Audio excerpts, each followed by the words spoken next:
गांव में तो सब जगह अकाल की परिस्थिति हो गई है। लगता नहीं कि अब इस गांव में ज्यादा दिन रुकना उचित होगा। काम के लिए बाहर गांव तो जाना ही पड़ेगा। भूषण काम की तलाश में दूसरे गांव की ओर निकल पड़ता है। चलते चलते वह विजयपुर गांव में आ जाता है। वहां उसका रहने का कोई ठिकाना नहीं था और उसके पास कोई काम भी नहीं था। चलते चलते वह एक अमीर किसान जगत सेठ के पास आ पहुंचता है। सेठ जी, मैं भूषण दूसरे गांव से आया हूँ। हमारे गांव में अकाल की परिस्थिति हो गई है। लोगों के खेत सूखे पड़े हैं।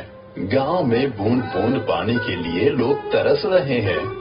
अगर मुझे आपके पास कुछ काम मिल जाएगा तो बहुत कृपा होगी बड़े भाई।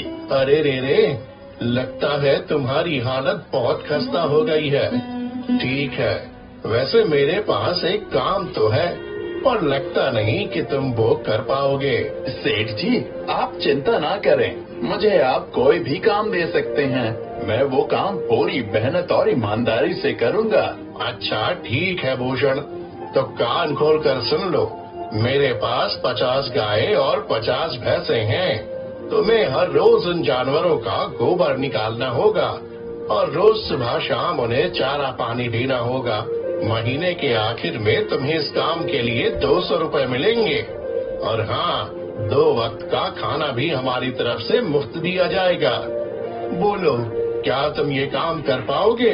अरे बाप रे, 50 गाय और भैंसों को संभालना आसान काम नहीं है।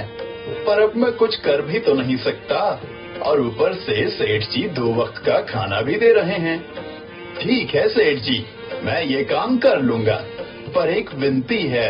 हाँ बोलो भूषण, क्या बात है? सेठ जी, अगर आपको समस्या ना हो तो क्या मैं आपके गायों के साथ गौशाला में रह सकता हूँ? सेठ जी, मैं इस गांव में नया हूँ, मेरा रहने का कोई ठिकाना नहीं है। जग्गा सेठ थोड़ी देर तक सोचता है और भूषण को ऊपर से नीचे तक देखने के बाद उससे कहता है, ठीक है भूषण, तुम गौशाला में रह सकते हो। जी धन्यवाद सेठ जी। तब से भूषण गौशाला में रहकर अपना काम करने लगता है। वह रोज जल्दी उठकर गाय और भैंसों का गोबर निकालता, उन्हें चारा डालता और समय पर पानी भी पिलाता था। हर रोज भूषण अपना काम ईमानदारी और पूरी मेहनत से करता था। जगत सेठ को भी भूषण का काम बहुत पसंद आने लगा, क्योंकि वह अपना काम सफाई से करता था।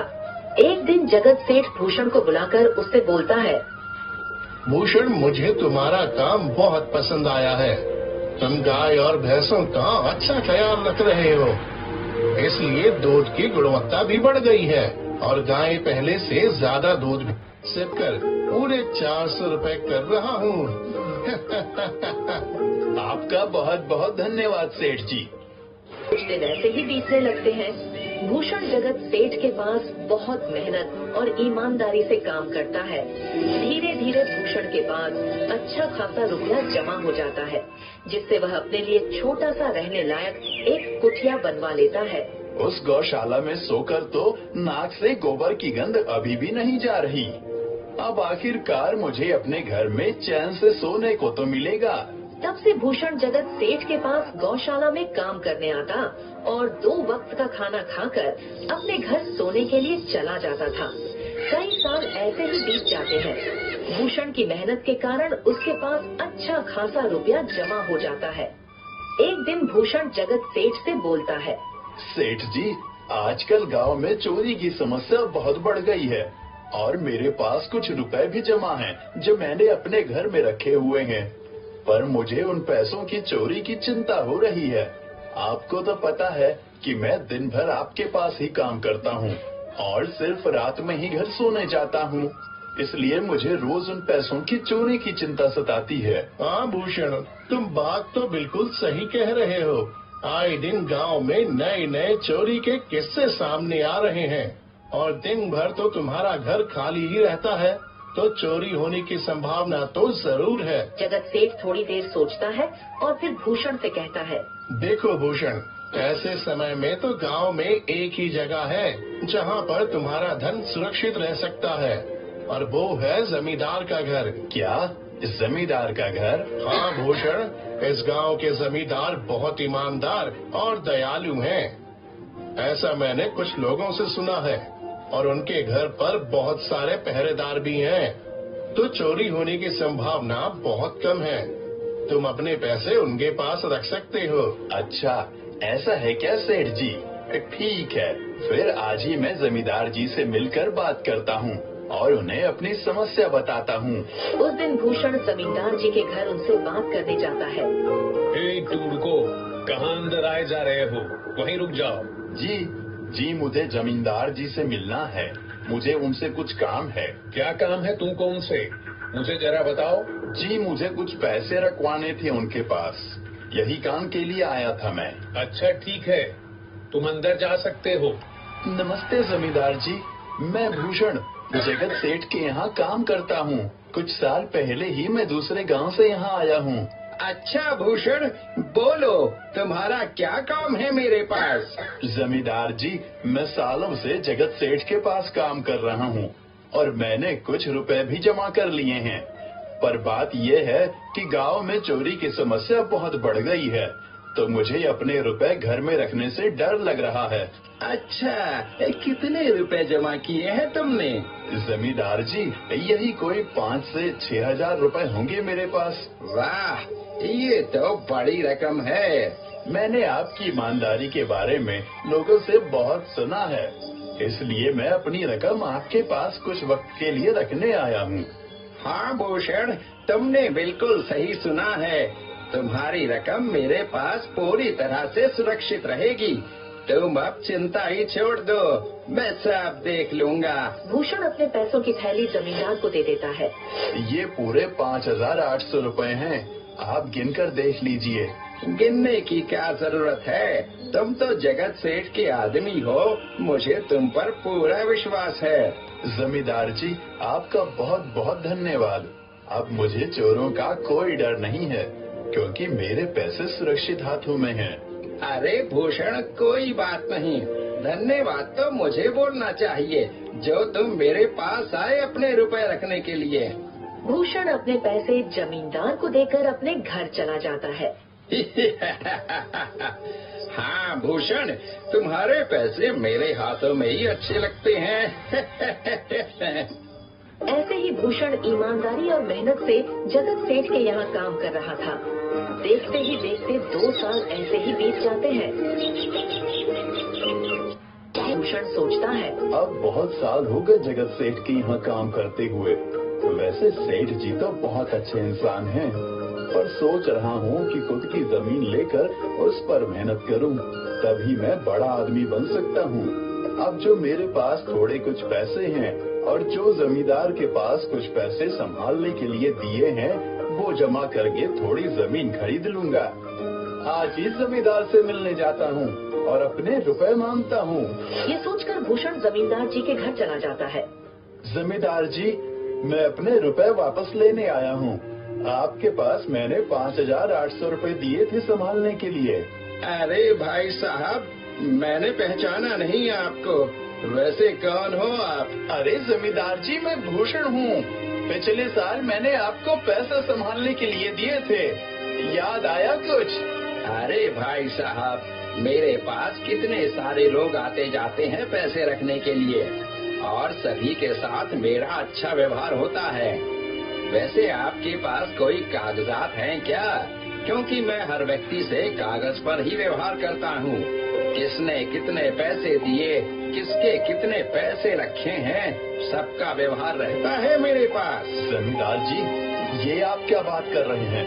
आपकी ईमानदारी देखकर ही मैंने आपको पैसे दिए थे संभालने के लिए, और आप अब ऐसी बातें कर रहे हैं। कृपया करके मेरे पैसे मुझे वापस कीजिए। हाँ भूषण, मैं ईमानदारी से ही काम करता हूँ, इसलिए तो तुमसे मैं डॉक्यूमेंट्स मांग रहा हूँ। क्या तुम्हें पता नहीं, जब तुम किसी से पैसों का व्यवहार करते हो तो तुम्हें स्टाम्प पेपर पर लिख कर देना पड़ता है। तुम किसी से भी पूछ सकते हो। नहीं जमींदार जी, मैं आपके पैर पड़ता हूँ, कृपया करके मेरे रुपए मुझे दे दीजिए।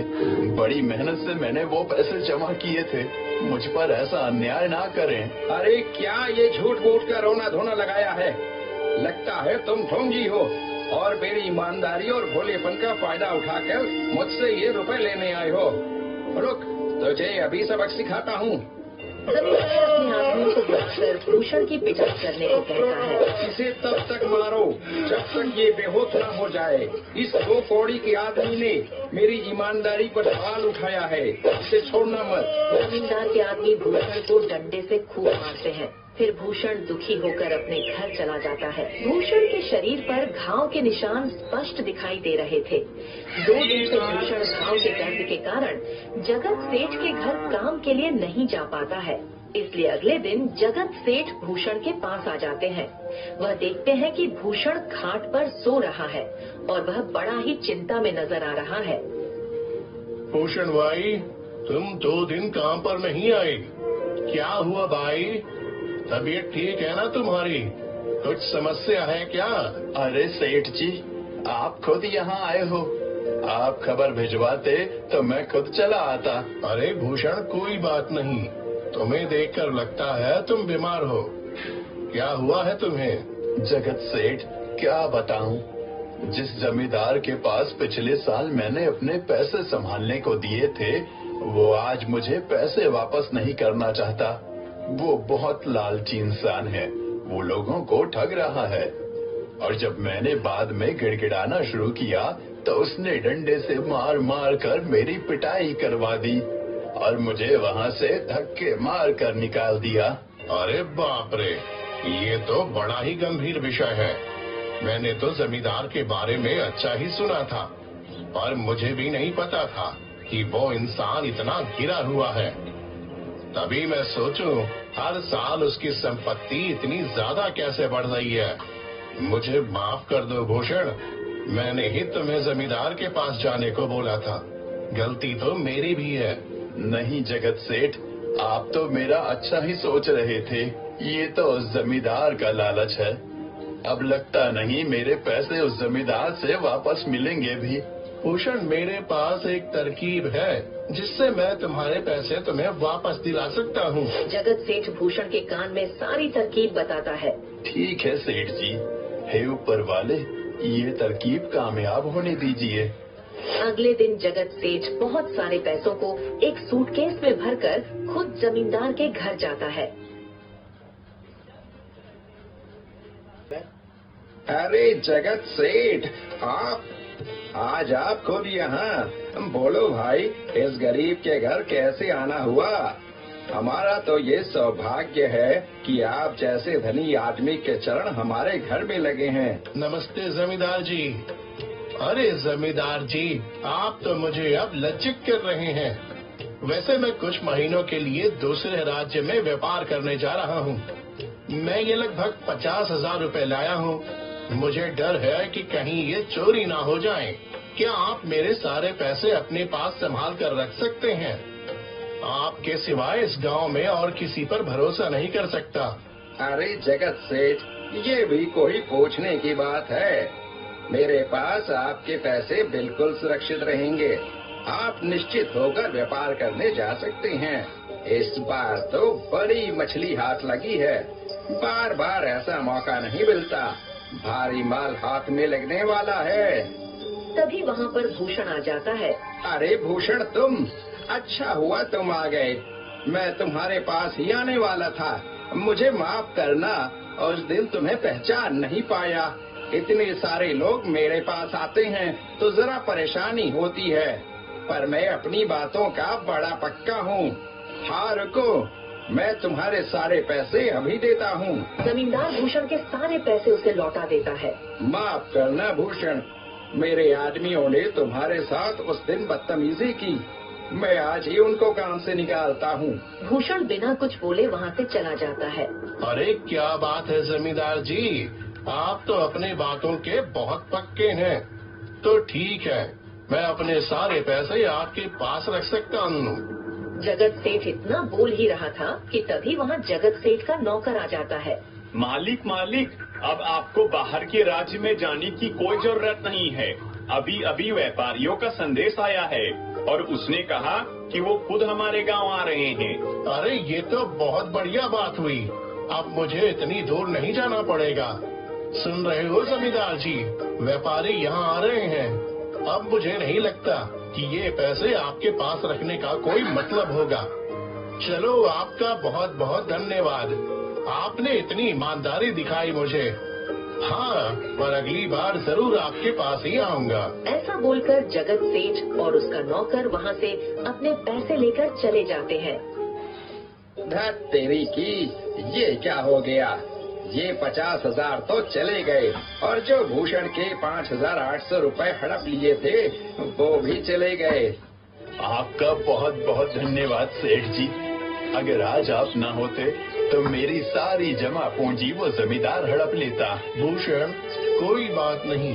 जो व्यक्ति मेहनत और ईमानदारी से कमाता है, ऊपर वाले उसका कभी बुरा नहीं होने देते, और जो हराम की कमाई का खाता है उसका कभी अच्छा नहीं होने देते।